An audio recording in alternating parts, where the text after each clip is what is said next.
হ্যাঁ, এখন সেমিস্টার 2 এর আমি ডি অ্যানালাইসিস এই কোর্সটা নেব। এর 5th লেকচার। এর আগে আমি 4th লেকচারে সম্ভবত সুপ্রিমাম, ইনফিমাম এই আইডিয়াগুলো দিয়েছিলাম। তো আজকে আমি শুরু করব এলইউবি অ্যাক্সিওম থেকে বা কমপ্লিটনেস প্রপার্টি।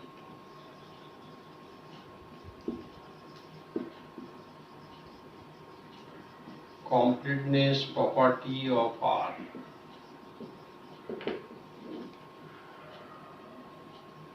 এর আরেকটা নাম আছে এলইউবি axiom.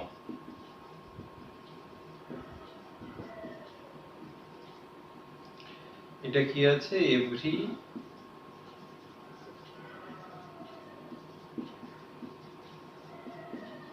non-empty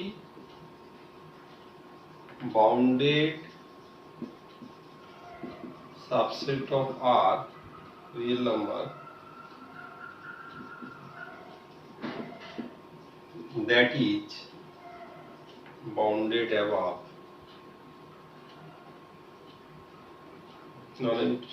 every non-empty subset of R that is bounded above has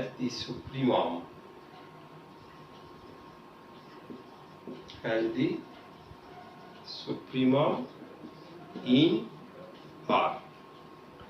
মানে রিয়েল নাম্বারের কোনো বাউন্ডেড অ্যাবাভ সাবসেট যদি থাকে তাহলে তার সুপ্রিমটাও রিয়েল নাম্বারের মধ্যে থাকে। আর একটু সহজ করে যদি বলি যে বাউন্ডেড অ্যাবাভ থাকা মানে আপার বাউন্ড থাকা। যদি একটা আপার বাউন্ড পাই তাহলেই বলতে পারবো তার সুপ্রিমও থাকবে। এইটা হচ্ছে এলইউবি অ্যাক্সিওম অর কমপ্লিটনেস প্রপার্টি আমরা বলি। এটা আর এর ক্ষেত্রে, কিন্তু অন্য কোনো সেটের ক্ষেত্রে যদি বলি ইন জেনারেল যে সেন্সটা, যে ওই সেটের সুপ্রিমটা যে ওই সেটের সাবসেটের সুপ্রিম যেন সেটে থাকে। যদি সাবসেটের সুপ্রিম সেটে না থাকে তাকে অর্ডার কমপ্লিট এটা বলা যাবে না। আমরা কমপ্লিটনেস বলতে এই সেন্সে কমপ্লিটনেস বলি। যেমন রেশনাল নাম্বার কিউ, আমি কিউর একটা সাবসেট নিচ্ছি এরকম 1 1 + 1 বাই ফ্যাক্টরিয়াল 1, এটা হচ্ছে 2 নম্বর এলিমেন্ট। 3 নম্বর element 1 + 1 by factorial 1 1 by factorial 2 এইভাবে চলেছে। এই সেটটা হচ্ছে কিউ এর সাবসেট। কেন? এর প্রথম এলিমেন্টটা হচ্ছে 1, এটা রেশনাল নাম্বার। দ্বিতীয় এলিমেন্টটা হচ্ছে 2, মানে এটা আফটার ক্যালকুলেশন 2 দাঁড়াবে। আর এটা বোধহয় হবে 1 1 2 + হাফ, মানে 5 এর 2। এবং পরের এলিমেন্টটা হবে এর সঙ্গে 1 বাই ফ্যাক্টরিয়াল 3 যোগ হবে,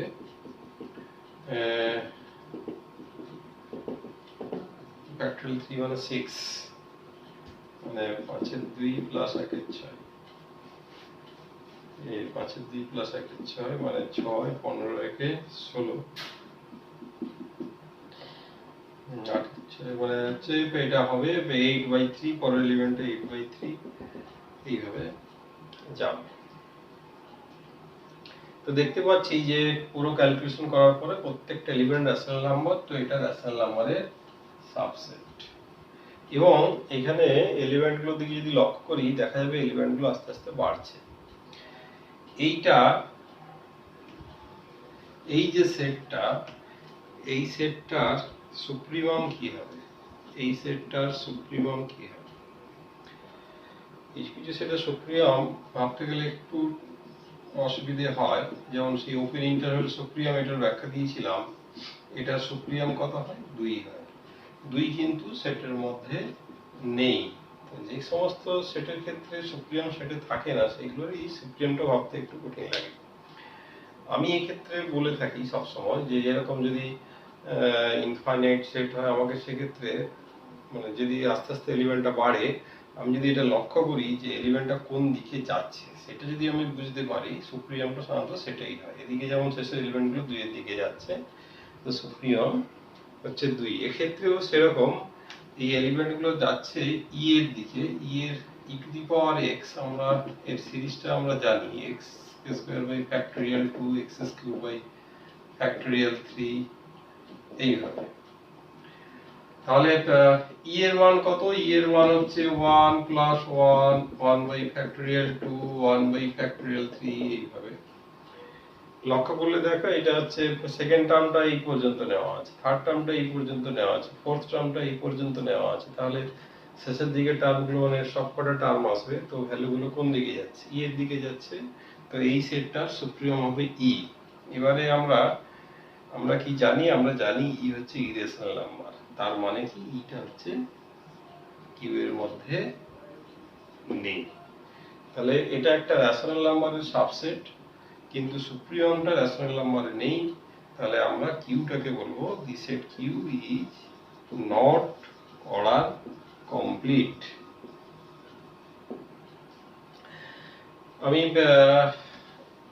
সবগুলো প্রবলেমের ডিটেলসে যাব না, তবে কিছু কিছু প্রবলেম যেগুলো একটু ক্রিটিক্যাল মনে হয় সেগুলো দিয়ে একটা আলোচনা করে যাব।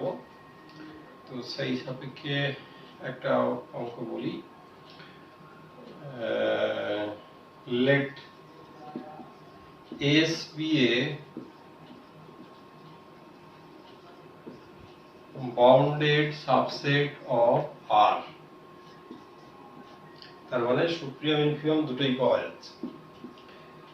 এবারে যদি এটা ধরে নেই let supremum of S সমান capital M and infimum of S সমান স্মল m। আরেকটা সেট ধরে নিই let T equals to mod of x minus y such that xy belongs to S। তাহলে so that supremum of T equals to a minus m।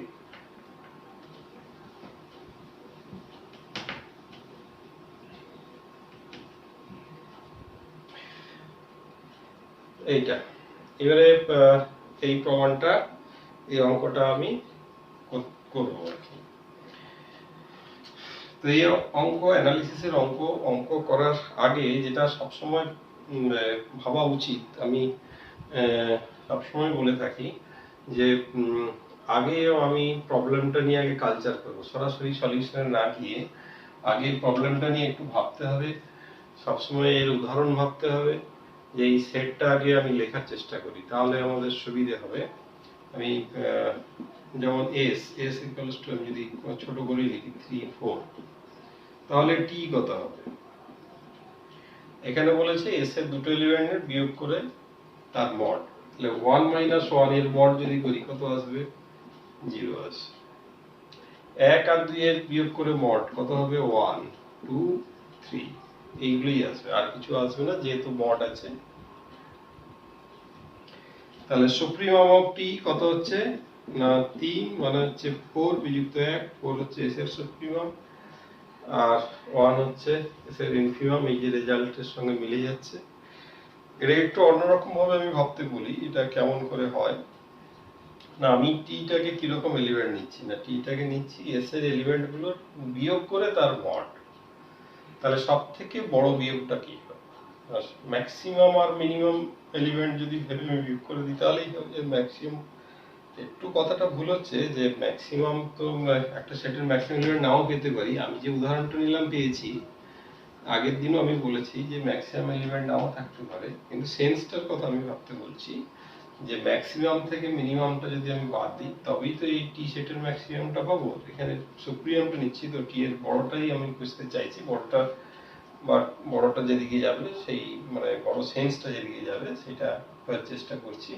তো রেজাল্টটা এইভাবে আসবে। এবারে আমি এর সলিউশনের দিকে যাব। তো পরিষ্কার এটা বোঝা গেল যে 0 টি এর মধ্যে অবশ্যই থাকবে। কেন না এসে যদি এসবিএফ এখানে নন এমটি লিখি, হ্যাঁ নন এমটি, এস নন এমটি মানে এ এসে আছে, তার মানে হচ্ছে এ মাইনাস এ, এটা টি তে থাকবে, তাহলে এটা 0, 0টা টি তে আছে, তাহলে টিটা নন এমটি সাবসেট অফ আর। এখানে মনে রাখতে হবে আমরা রিয়েল নাম্বারের সাবসেট নিয়ে আলোচনা করি সবসময়। এসটাও রিয়েল নাম্বারের সাবসেট, টিটাও রিয়েল নাম্বারের সাবসেট। তাহলে ফার্স্টে কি পেলাম, 0 বিলংস টু টি, তার মানে টিটা non empty subset of R.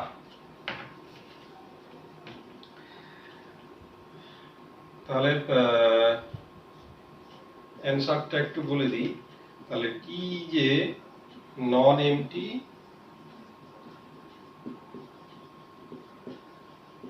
Subset of R, because 0 সমান a minus a belongs to t for every a belongs to s। হলো, প্রথমে নন এমটি পেয়ে গেলাম। এরপরে আমরা বাউন্ডেড অ্যাবাভ দেখানোর চেষ্টা করব। তাহলে এটার সুপ্রিয়াম ইনফিমাম থেকে আমি যদি আসি, আমি কি বলতে পারি যে since supremum of s equals to m and infimum of s equals to m, কমা দিয়ে এটা লেখা যায় we have আমরা কি লিখতে পারবো না x less equals to m and again x less equals to m for all x belongs to s, for all x belongs to s। Second অংশটাকে যদি মাইনাস দিয়ে গুণ করে দিই, তাহলে এটা হয়ে যাবে এটা মাইনাস m দিয়ে যদি যোগ করে দিই, এরপরে যদি যোগ করে দিই তাহলে হচ্ছে m minus m less equals to x minus y less equals to m minus m। এই দুটোকে একসঙ্গে যদি লিখি, এই দুটো একসঙ্গে ইমপ্লাই করবে mod of x minus y is less equals to m minus m। এটা নেগেটিভটা এ পাশে আছে, তাহলে mod of x minus y, এই mod of x minus y টা থাকবে t এর মধ্যে, কারণ t এর এলিমেন্ট মানে দুটো s এর এলিমেন্টের বিয়োগফল। x টাও s এ আছে, y টাও s এ আছে, ফর অল x y এর জন্য এটা রিলেশনটা স্যাটিসফাই করবে। তাহলে প্রত্যেকটা এলিমেন্ট এটার থেকে ছোট। এটা কি ইমপ্লাই করবে, এটা ইমপ্লাই করবে m minus m is an upper bound of t। আমাকে কি দেখাতে হবে, আমাকে এই নাম্বারটাকেই লিস্ট আপার বাউন্ড দেখাতে হবে, এই নাম্বারটাকেই লিস্ট আপার বাউন্ড দেখাতে হবে। তাহলে লিস্ট আপার বাউন্ড দেখাতে গেলে আমাকে কি দেখাতে হবে, এটা একটা আপার বাউন্ড পেয়েছি। আমাকে এরপরে যদি আমি এটা দেখাতে পারি যে এর থেকে ছোট নাম্বার আপার বাউন্ড হবে না, তাহলেই হলো এটা একটা আপার বাউন্ড, এর থেকে ছোট নাম্বার আপার বাউন্ড নয়, তাহলে এটাই হয়ে যাবে লিস্ট আপার বাউন্ড। তাহলে আমি এর থেকে একটা ছোট নাম্বার ধরি, যে এটার থেকে একটা ছোট নাম্বার ধরলাম। তারপরে এক কাজ করি, যেহেতু এটা এরকম, তো m minus m minus p by 2 এটাকে ধরি এপসাইলন, এপসাইলন ইকুয়ালস টু এটা ধরি। যেহেতু এইটা ধরলাম, তার মানে এইটা positive, m minus m minus p এটা গ্রেটার দেন 0, তার অর্ধেকটাকে এপসাইলন ধরলাম। কেন ধরলাম একটু পরে বোঝা যাবে। তাহলে এখান থেকে আমি কি লিখতে পারি, 2 এপসাইলন মানে m minus m minus epsilon equals to p plus epsilon। ওকে, এইবারে এইটা দেখা যাক যে আমি এইটা জানি যে supremum of s equals to m, এর এপসাইলনের উপর নির্ভর করে একটা রেজাল্ট ছিল, কি ছিল না, there exists an element x belongs to s such that, এটা আগে দেখিয়েছিলাম, x is greater than m minus epsilon, এটা আগে বুঝিয়েছিলাম। আবার ইনফিমাম অফ s, এটা কি স্মল m, তাহলে এখান থেকে কি পাবো না, there exists an element y belongs to S such that y less than m plus epsilon, তার মানে minus y greater than minus m minus epsilon. এটাকে এক কাজ করি, এটাকে এপসাইলন বাই 2 করি, তাহলে সুবিধা হবে আমার। মাইনাস এপসাইলন বাই 2, তাহলে এই দুটোকে যদি একসঙ্গে করা যায় x মাইনাস y, এটা greater than m minus m minus epsilon. x y দুটোই কিন্তু আছে s এর মধ্যে আছে। এইবারে আমরা কি জানি, যে কোনো সংখ্যার মড এটা greater equals to x minus y, sorry mod ভ্যালুটা সব হয় সমান, নাহলে এর থেকে বড়, এটার থেকে এইটা বড়, এইটা হচ্ছে p প্লাস এপসাইলন, এটা হচ্ছে গ্রেটার দেন p। তাহলে কি দাঁড়ালো, x minus mod of x minus y, এটা কোথায় আছে, এটা t তে আছে, কারণ x y আছে s এ, x টা s এ আছে, এটা s এ আছে, তাহলে মডটা t তে আছে, এবং এই মডটা এইটা গ্রেটার দেন p হয়েছে।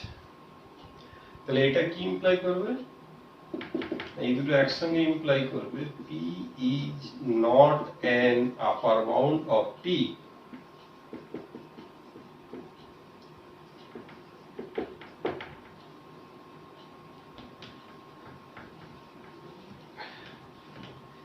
p is not an upper bound of t, তাহলে m minus m একটা আপার বাউন্ড পেয়েছিলাম, আর এই p টাকে তার থেকে ছোট একটা নাম্বার ধরেছিলাম, ছোট ধরতেই সেটা আর আপার বাউন্ড হচ্ছে না। তাহলে m minus m হচ্ছে আপার বাউন্ড, তার থেকে সমস্ত ছোট নাম্বারই t এর আপার বাউন্ড নয়। তাহলে এই দুটো একসঙ্গে ইমপ্লাই করবে যে তাহলে no number less than m minus m is an upper bound of t, upper bound of t। তাহলে এখান থেকে আমরা কি বলতে পারবো না, সুপ্রিমাম অফ t সমান m minus m। এইটা হচ্ছে